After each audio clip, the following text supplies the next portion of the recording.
Have you ever taken such a beating? Why did you leave him? These guys are stillborn. Can you explain to me why? You knew then what was I'm asking. Explain this.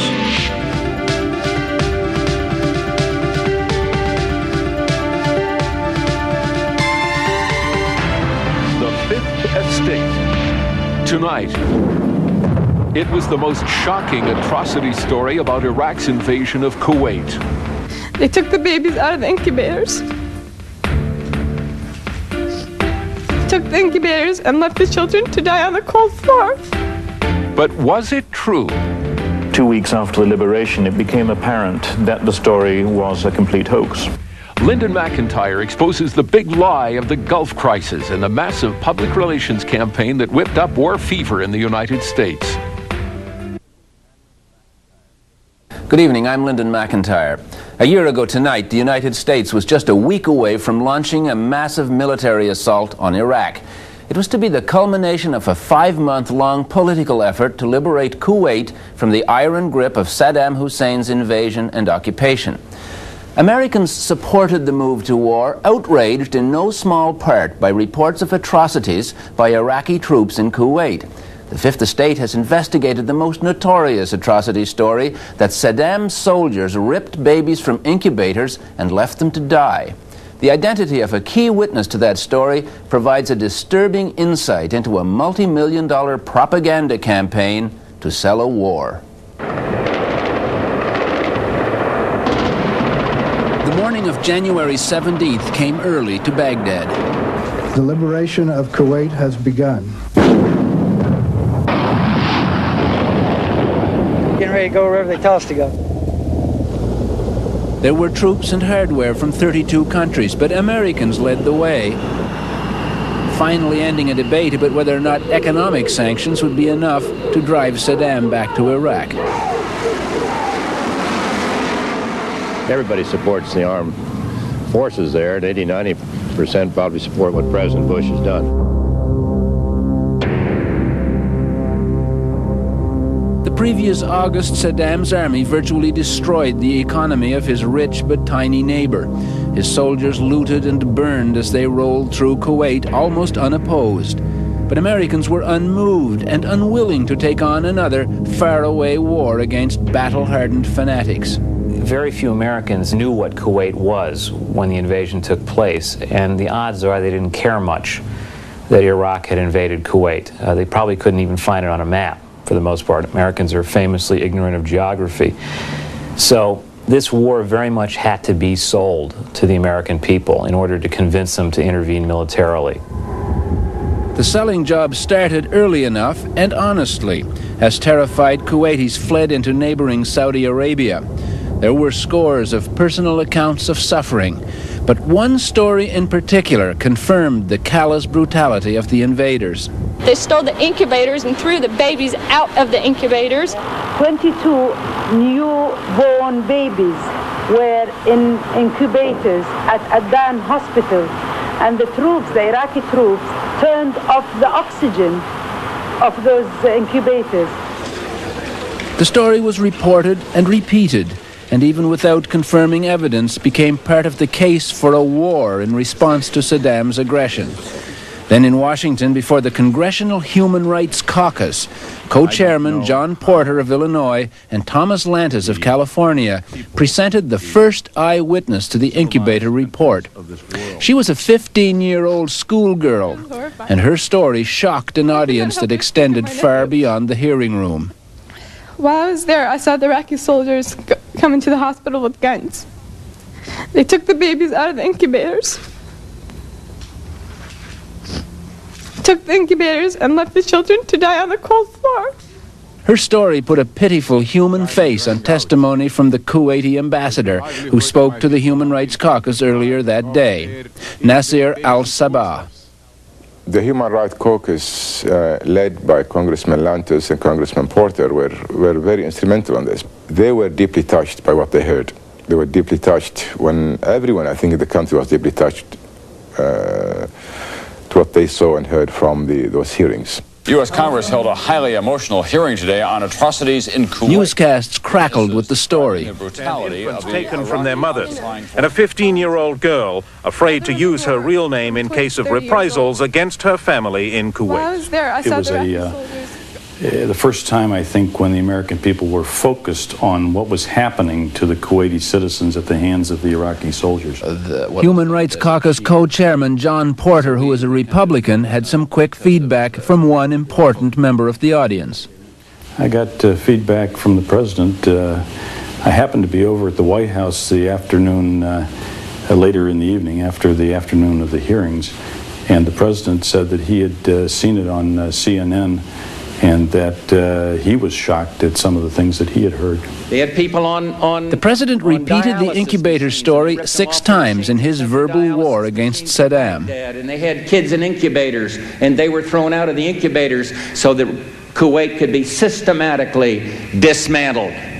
Daylight brings only the digging of yet more graves as bodies... Soon there were reports of mass burials of premature babies in Kuwait, dumped from incubators which were then trucked to Baghdad. The Iraqis tore the respirators from their incubators.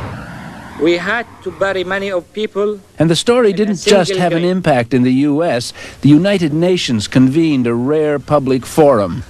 The hardest thing was burying the babies. I myself buried 14 newborn babies that had been taken from their incubators by the soldiers. Will those in favor... In a vote 2 days later, the UN approved the use of force against Iraq. Within days of the UN session, a report on Kuwait by Amnesty International quoted Nayirah's testimony to the U.S. congressman, and they put a number on the infant deaths, 312. Meanwhile, the U.S. Congress was preparing to authorize military force. Teach us that now is the time to check the aggression of this ruthless dictator whose troops have bayoneted pregnant women and have ripped babies from their incubators in Kuwait. The House easily approved a war resolution. Then it was up to the Senate. To authorize the use of United States Armed Forces pursuant to United In the debate, the incubator story came up 7 times. Mr. Dole, aye.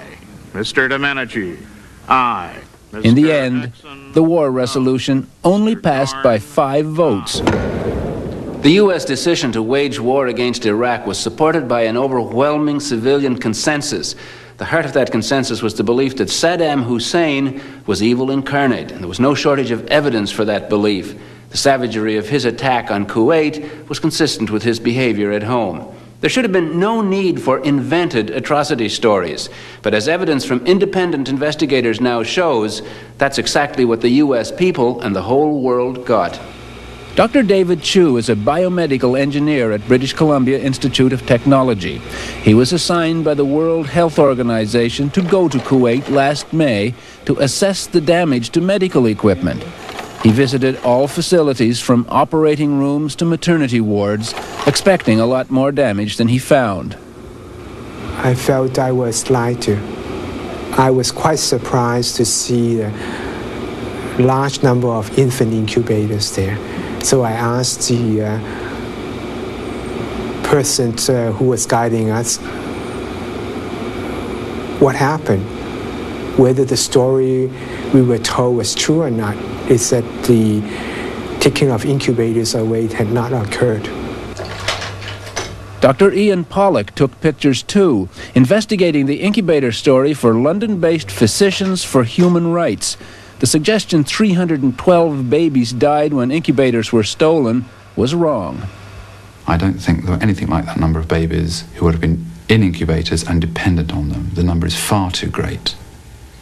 In one situation, I found a paediatrician who was willing to tell me off the record that he knew of this story. He also felt it was not true, but also felt that it was being spread by some people for their own reasons as, if you like, misinformation.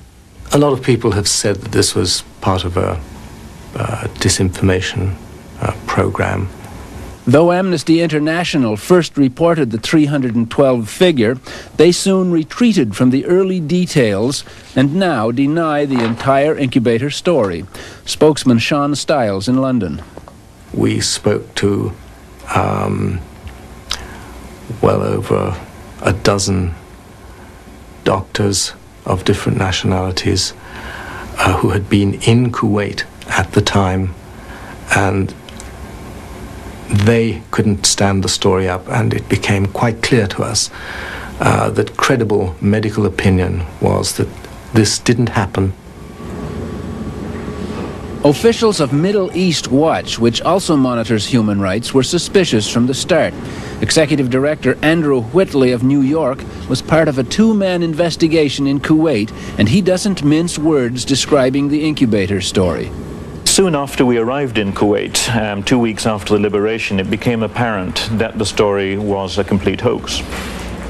We were able to go around the hospitals to count the incubators and find that, possibly with one or two that had been misplaced, that none were missing. So none of the incubators were moved in the first place. Moreover, it seemed quite clear that there weren't any deaths which had been deliberately the cause of the Iraqis having gone in and stolen equipment. So how did a story that was essentially untrue become an element in a consensus that sent hundreds of thousands of American and Allied troops into a regional conflict that might have been settled by other means? Well, the answer to that question lies in a process that's as American as Pepsi Cola. It's about your scholarship, you heard? We were looking for a little better outside shooter. You're the Pepsi generation. But Hamilton. Anybody who thinks advertising is a hit or miss business has been asleep for 40 years. What you're looking at is a device for measuring the impact of an ad on a target audience. The monitor records the sensory impact of the images, and if it sells Pepsi, it'll also sell a president and his message. This morning I'm also grateful to have this. The company that monitored Pepsi ads also monitored the effectiveness of key players in the war of words that led up to the shooting war in the Gulf last year. What's happening is Dee Alsop of the Worthland Group in Washington picks response groups to rate sales pitches. we give them each a little device. It's about the size of their hand in which they can say whether or not they're reacting favorably or unfavorably to what's being said. And across the screen is a line that goes up and down depending on whether Americans are agreeing with what the president's saying or disagreeing. And we use that to identify the messages that really resonate emotionally with the American people. In the fall of 1990, al-Sabah did polling as part of a massive public relations campaign paid for by Citizens for a Free Kuwait, a temporary coalition of Kuwaiti citizens and government officials. The entire effort, I think, came up to over $10 million, which is about what it is for a presidential campaign. Citizens for a Free Kuwait wanted to get public opinion behind a full-scale commitment to liberate their country. So they paid $10.7 million to America's biggest public relations company, Hill Knowlton, Inc. For me, fill me with sadness. Hill Knowlton refused to talk about the campaign, but they've provided a vivid visual record of it. Events and rallies they organized and recorded and distributed to the news media. But early on, their daily polling showed most ordinary Americans didn't care about Kuwait.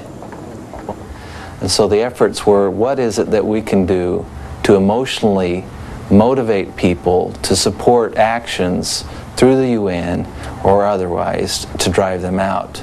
And the emotional things that would do that was the fact that Saddam Hussein was a madman who had committed atrocities even against his own people and had tremendous power to do further damage, and he needed to be stopped. And so the hearings on Capitol Hill on human rights violations and the hearings that were unprecedented in the United Nations along the same lines, where there were actual pictures and things of the atrocities that were and the destruction of their country. Those were big events.